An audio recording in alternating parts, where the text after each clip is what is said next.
Sporting Dog Adventures, run, boy, That run. was awesome. Everything you Good need boy. is here under the sun.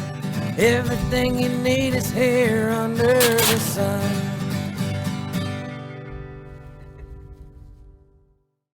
The Sporting Dog Adventures podcast is proudly brought to you by Soggy Acres Retrievers. Whether you're looking for a black, yellow, or chocolate Labrador Retriever puppy, please check out our website for more information at www.soggyacres.com. You can also email Jeff at sportingdogtv@gmail.com or call 262-215-9683. And remember, everyone deserves a Soggy dog. It's Jeff Fuller from the Sporting Dog Adventures podcast, and I need a little help. Please stop what you're doing and give us a 5-star rating. Follow us on the platform you're on. Give us a thumbs up. And above all, share our podcast with your friends and family.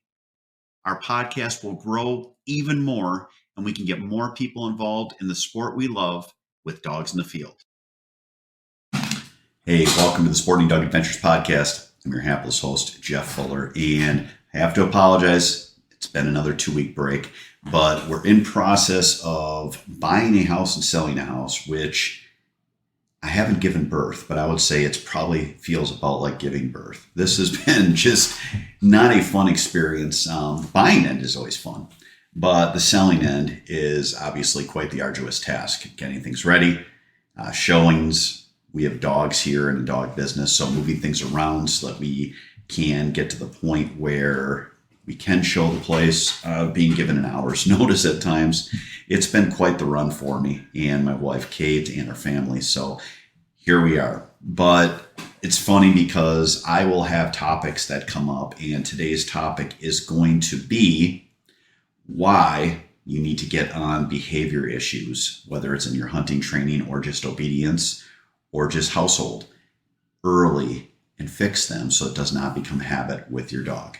We often talk about how when you're working with your dog, if you do something over and over and over again, it will become a habit and it is a good thing. Well, the reverse happens as well. If you have a dog that has issues and you are letting it perpetuate itself over months and maybe years, to try to fix it at that point is really difficult because it's now a habit with the dog.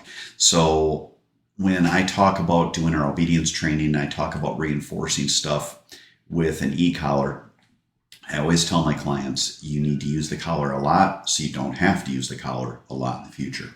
With the thought process being that if you correct a dog every time they disobey, you are not going to have to correct them long after your first correction because they are going to get into the habit of that. Now, we had this happen with several client dogs, and whether it was training dogs or puppies that folks bought from us, where you have dogs that are biting. And puppies as biting, they do it. They like to mouth everything. They like to put everything in their mouth. It's always the, if I knew everything in this world, I didn't know everything in this world was edible till I owned a Labrador Retriever. Pretty much the fact. Dogs bite. It's a play thing, but it is also a dominance issue. So you need to correct it. And what we always tell people is squeeze their muzzle or slap them on the muzzle, tell them no. And if they continue doing it, repeat with a little bit more force. You can say that you don't want to do that, that it's mean for your dog, but at the same time, what you have to realize is that's how dogs correct each other. So you're basically speaking dog. When a puppy is biting another puppy and it hurts, the other puppy will bite the dog in the muzzle, or the mom will. If you have multiple dogs on your property, most of them will have a scar right here, and that's the I didn't get the memo scar. That is because they are correcting each other. So we mimic that, and we do it in a way so that they understand. Now, I've talked to several people in the past couple of months who had dogs that had aggression issues, and it all goes back with those people to not correcting it when they were puppies. So the dog is slowly finding their way in the world. They are asserting their dominance. They're a pack animal. They're getting to the point where they think they are indeed in charge. And that is why we're having the issue. So we have to fix it early. We have to fix it with enough negative that the dog understands that it quote unquote sucks. But then when the dog's doing stuff well, we have to give lots of positive. And that's where we fail in our dog training. whether it's telling a dog to sit and then just saying good dog instead of good dog, good, or whether it's the dog coming to you and loving on them for a while so that they understand this is a good thing. We have to make sure that we are giving them basically an unquestioned idea that I get tons of praise when I do what they ask. I get a negative that sucks when I don't. So if you stick with that and you start early, we don't get bad habits. And with dogs with habits, they're big animals, whether it's jumping up or it's biting or it's running in the road. We don't want to put dogs in a position that they get hit by a car or that they hurt somebody or that they bite someone and have to be put down. So correct them early.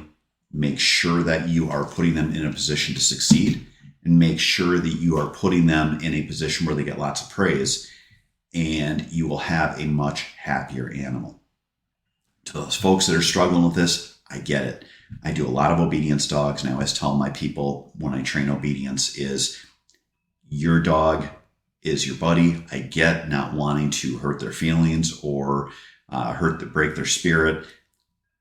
I actually struggle with my own personal dogs, letting them get away with stuff when I'm a professional dog trainer. I train my dogs that are in for training to a high level. People are happy as heck with them, but my wife will always give the joke of, geez, the dog did X. Could you maybe call a dog trainer so that we can get this dog trained well? I get it. I understand. But you got to make sure that they are in a position so that, one, they're safe to be around, and two, they're safe for themselves. So they're not doing things that could cause them harm. So that is our tip today, and that is our topic today. If you have a story or a question about training and the importance of how to stay on top of things, or you let something get away and you want to know how to fix it, please email us at sportingdogtv@gmail.com, sportingdogtv@gmail.com. I'd love to hear from you. I'd love to help you. We would love to get your dog on the road to being a good citizen. Next up, we are going to talk about the importance of getting that dog in shape. I know I pound this over and over again, but now is the perfect time to start for you and your dog. And then lastly, we are going to talk about a fun hunting tip in the last part of the show. All that and more coming up after this.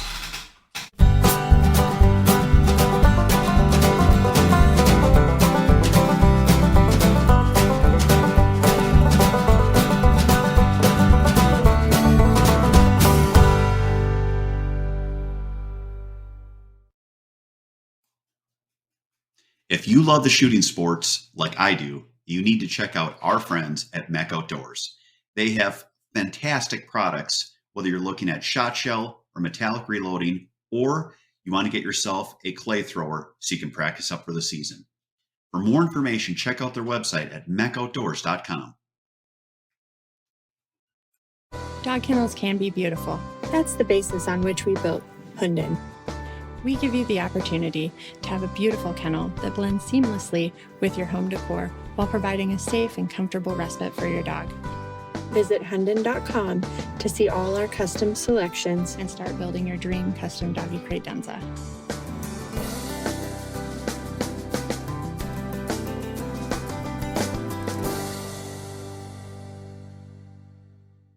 Hey, welcome back to the show. It is time to get yourself and your dog in shape.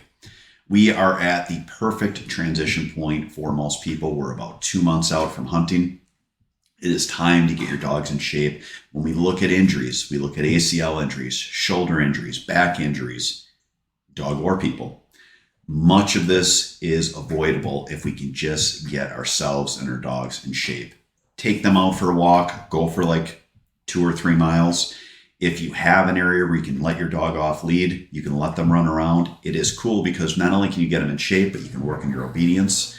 You can get them so that they're in a position so that they're going to be successful, and you can have them so you have much more enjoyment with them in the field. Whether it's waterfowl and having a dog that just wears out and stops hunting because they're just whooped, or the upland dog that after 30 minutes walks right next to you or behind you because they want you to break the trail because they're tired. You want to make sure that you're getting your dogs in shape now, where you've got a couple of months to go, so that you will be ready when the season comes. Our season, it starts September 1st. That's teal season. I always make sure I get my dogs out. I like to swim them. One, it's good. It's exercise that it really doesn't have any wear and tear in their joints. Two, we do a lot of waterfowl hunting. And three, you can do it a little bit more when it is summer because they're not overly hot. Keep that in mind. Watch the temperature. Watch how hot it is. We've had a hot summer here in Wisconsin so far. Make sure that you are giving your dog lots of water. Make sure it's clean water. Bring it along with you. Have one of those little pop-up bowls for them. And also make sure that you're not overheating them. It is hard enough on us with the heat where you are up high. If you are down on the cover, the heat and humidity will be that much worse on the dog because they don't get a breeze. Dogs do not sweat. So you want to make sure that you don't overheat them. If it's hot, you're going to walk them early or late in the day, or you're going to wait until a better temperature day. Again, it is important and incumbent on you to get out there, get them in the field, and get them exercise. Next up, we're going to talk about the process of starting our scouting before hunting season. Now, all that and more coming up in our hunting tip after this.